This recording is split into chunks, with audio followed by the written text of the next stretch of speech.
বৃহস্পতিবার রাজ্য সচিবালয়ের কনফারেন্স হলে শিল্প এবং বাণিজ্য দপ্তরের মন্ত্রী শান্তনা চাকমার উপস্থিতিতে এক সাংবাদিক সম্মেলনের আয়োজন করা হয়। এখানে মন্ত্রী শান্তনা চাকমা ছাড়াও শিল্প ও বাণিজ্য দপ্তরের সচিব কিরণ গিত্তে সহ দপ্তরের অন্যান্য আধিকারিকেরা উপস্থিত ছিলেন। এই সাংবাদিক সম্মেলনে আগামী 7 এবং 8 তারিখে বিনিয়োগ, এন্টারপ্রেনারশিপ এবং স্কিল ডেভেলপমেন্ট কর্মসূচি সহ ত্রিপুরার বাইরের অতিথিদের নিয়ে বাণিজ্য সংক্রান্ত যে আলোচনা সভা অনুষ্ঠিত হতে চলেছে সেই বিষয়ে নানা তথ্য সরবরাহ করা হয়।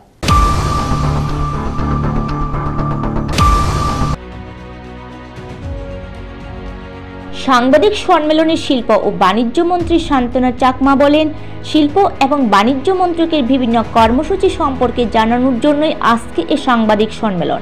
মূলত 7 এবং 8 তারিখে স্থানীয় পোলো ক্লাবে এক বিজনেস কনভের আয়োজন করা হয়েছে এবং সেখানে যে বিষয়বস্তু রাখা হয়েছে তা হলো শ্রেষ্ঠ ত্রিপুরা এ লাইন অফ অপরচুনিটি। এই বিজনেস কনক্লেভে শুধু ভারতবর্ষে নয়, ভারতবর্ষের বাইরেও যাতে ত্রিপুরাকে নানা বিষয়ে প্রমোট করা যায় সেদিকে লক্ষ্য রাখা হয়েছে। ত্রিপুরা প্রাকৃতিক সম্পদে স্বয়ংসম্পূর্ণ। এই প্রাকৃতিক সম্পদ যাতে কাজে লাগানো যায় তার জন্য শিল্প বাণিজ্য দপ্তর চেষ্টা করে যাচ্ছে। এই কনক্লেভের মূল উদ্দেশ্য উত্তর পূর্বাঞ্চলের প্রাকৃতিক সম্পদে ভরপুর ত্রিপুরা রাজ্য মধ্যে বিনিয়োগের যে সম্ভাবনা রয়েছে তা অতিথিবর্গকে জানানো এবং যদি বিনিয়োগের সম্ভাবনাকে কাজে লাগানো যায় তাহলে ত্রিপুরায় কর্মসংস্থান, জীবনযাত্রার মান উন্নয়ন এবং ত্রিপুরা রাজ্যের উন্নতিকে নিশ্চিত করা যাবে। পূর্বতন সরকার শিল্প বাণিজ্যকে তেমনভাবে গুরুত্ব দেয়নি, কিন্তু আত্মনির্ভর ত্রিপুরা গড়ার জন্য শিল্প বাণিজ্যকে গুরুত্ব দেওয়া দরকার এবং বর্তমান সরকার এই চেষ্টাই করে যাচ্ছেন। এখানে তথ্য প্রযুক্তি, স্বাস্থ্যসেবা, পর্যটন, শিক্ষা, স্কিল ডেভেলপমেন্ট প্রভৃতি বিষয় নিয়েও আলোচনা করা হবে। এর একটাই লক্ষ্য আত্মনির্ভর ভারত তথা আত্মনির্ভর ত্রিপুরা গঠন করা এবং ত্রিপুরার যে যুব সমাজ রয়েছে তাদের মধ্যে আত্মনির্ভরশীল মনোভাব জাগিয়ে তোলা, যাতে তারা ব্যক্তিগত দক্ষতার বিকাশ ঘটিয়ে এক ত্রিপুরা শ্রেষ্ঠ ত্রিপুরা গড়ার কাজে অংশগ্রহণ করেন। বিনিয়োগকারী এবং এন্টারপ্রেনারদের উপস্থিতিতে এই বিজনেস কমপ্লিট সাফল্যমণ্ডিত হবে বলে মন্ত্রী শান্তনা চাকমা আশা প্রকাশ করেন।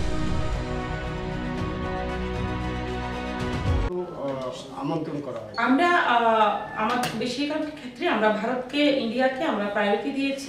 পরবর্তী সময় আমরা দেখবো আরো বাইরের করা যায় কিনা সেই ব্যবস্থা আমরা করছি, কেননা অলরেডি আমাদের ইন্ডিয়া, আমাদের ভারত সরকার বিদেশি যারা শিল্পপতিরা রয়েছেন তাদের সঙ্গে ওনারা যোগাযোগ করছেন এবং আগামী দিনে ত্রিপুরাতেও ওনাদেরকে আনা যায় কিনা সেই লক্ষ্যে আমরা চেষ্টা চালিয়ে যাব। কতজন শিল্পপতি বা উদ্যোগপতি এই কনক্লেভে অংশ নিতে, আমি একসঙ্গে করেছি, কতজন শিল্পপতি এবং উদ্যোগপতি এই কনক্লেভে অংশ নিতে পারেন? এক। নাম্বার 2, বাংলাদেশের অস্থির পরিস্থিতি, তারপরেও বাংলাদেশের কোনো প্রতিনিধি আসবেন কিনা? নাম্বার 3, কি কি বিষয়ে মৌ স্বাক্ষর হতে পারে, মানে কোন কোন বিষয়টাকে? কথাই হচ্ছে যে আমরা যতটুকু কনফার্মেশন পেয়েছি 100-এর বেশি শিল্পপতি এই আমাদের কনক্লেভে অংশগ্রহণ করবেন। পাশাপাশি যে বাংলাদেশের বিষয়, সেই বিষয় নিয়ে এখন আমরা এইবারে যে আমরা ওনাদেরকে ইনভাইট করিনি, আগামী দিনে আমরা চেষ্টা করব, কেননা আমরা বাংলাদেশ আমাদেরকে বাদ দিয়ে চলতে পারবে না এবং আমরাও চাচ্ছি বাংলাদেশের সঙ্গে মিলে কাজ করে, কেননা বাংলাদেশেও আমাদের দিকে অনেক জিনিস আমদানি রপ্তানি করেন, আমরাও করি। সেই ক্ষেত্রে আগামী দিনে আমরা চাইবো সেটাকে বজায় রেখে যাতে আগামী দিনে আরো আমাদের ব্যবসা বাণিজ্য ভালো চলে সেদিকে লক্ষ্য রাখে। তার পাশাপাশি যেগুলো আমি বলেছি, যেমন আমাদের শিক্ষার ক্ষেত্রে হতে পারে, আমাদের স্বাস্থ্যের ক্ষেত্রে হতে পারে এবং ট্যুরিজমের ক্ষেত্রেও হতে পারে, সেই ক্ষেত্রে আমাদের সম্ভাবনা রয়েছে, সেই ক্ষেত্রে আমাদের মৌ স্বাক্ষর হতে পারে। তার পাশাপাশি গত এক বছরে রিসেন্টলি বেশ কয়েকটা এবং মানে বিজনেস প্রমোশনের জন্য, মানে ইনভেস্টমেন্ট প্রমোশনের জন্য অনেক হয়েছে আউটসাইড দ্য স্টেট অফ। গত এক বছরে কেমন ফিডব্যাক, মানে কতটা প্রপোজাল এসেছে, কটা হয়েছে? আমাদের এই গত 5 বছরে আমরা যদি দড়িয়ে 2020, 21, 2021-22, 2022-23, 2023-24 এবং 2024-25 মধ্যে টোটাল আমরা 164 আমরা ইউনিট আমরা করেছি এবং এখানে আমাদের 600 crore 1600 crore উপরে আমাদের ইনভেস্টররা করেছে। হ্যাঁ, সবাই সেক্টর মিলে 162.76 crore। আরেকটা বিষয় হলো এখানে যে আপনারা সাবজেক্ট রেখেছেন আইটি, হেলথ, ট্যুরিজম, এডুকেশন আর স্কিল ডেভেলপমেন্ট, কিন্তু ম্যানুফ্যাকচারিং কিছুই নেই। কেন?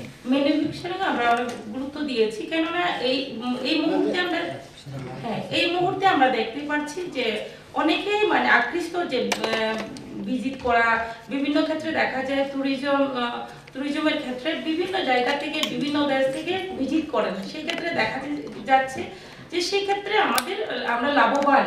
তো সেক্ষেত্রে আমরা এটাকে গুরুত্ব দিচ্ছি, পাশাপাশি যে ম্যানুফ্যাকচারিং ক্ষেত্রে আমরা গুরুত্ব দিচ্ছি। যেমন আমরা ইন্ডিয়ার মধ্যে যদি আমরা লক্ষ্য করি, জি কিউব যেটা আমাদের আগরবাতি যে কোম্পানি যেটা রয়েছে, জি কিউব আমাদের ভারতবর্ষের মধ্যে সবচেয়ে বড় আমরা ইন্ডাস্ট্রি আমরা লাগিয়েছি। তো তার পাশাপাশি আমরা রাবার বলুন অথবা আমাদের যে বাঁশের ক্ষেত্রে বলুন, সে বাঁশ শিল্পকে কাজে লাগিয়ে আমাদের যে রাবার শিল্পকে কাজে লাগিয়ে আমরা এখানে ইউনিট আমরা লাগাতে চেষ্টা করছি, অলরেডি আছে অনেকগুলো, এবং আমাদের এখনো সম্ভাবনা যে আমাদের গ্লাভসের যে রাবারের উপরে এখানে ইন্ডাস্ট্রি ওয়ার্ক আমাদের চান্স রয়েছে। তো আমরা সেটার দিকেও গুরুত্ব দিচ্ছি, পাশাপাশি যেগুলো থেকে রেভিনিউ আসবে সেটার উপরে আমরা গুরুত্ব দিচ্ছি। আগামীকাল কটা থেকে শুরু হবে?